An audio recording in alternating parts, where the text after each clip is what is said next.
Hey everyone, today we will discuss about the Apex Delete. Okay, so in Apex Delete, in deleting records in Salesforce, Apex is easy, but understanding what really happens after delete is what interviewers actually test.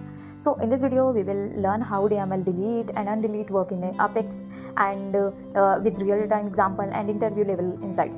So in according to if we are talking about real-time business scenarios, then imagine this requirement when an account is removed.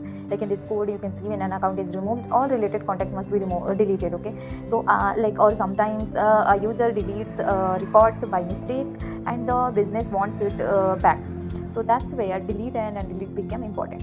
So deleting Apex, so what delete really does, so in the Salesforce, delete does not permanently remove data. Instead, record goes recycle bin, can be stored later, trigger and automation is still fire. So if here we first query contact from the database, okay, and then we store them in a list. So you can see the third line in we are querying query the database, okay, query contacts from the database, and after that we store them in a list, okay.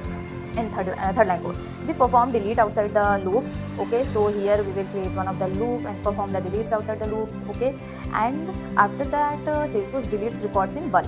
So in that in here you can see after that delete after you will be using this one, it will be remove all the things in a bulk. Okay, so this is the correct bulk save pattern.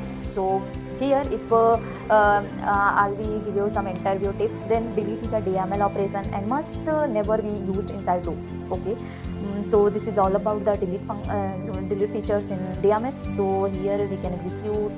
So when we will execute this code, then you can clearly see in here all the data all the data has been gone in the recycle bin or another way.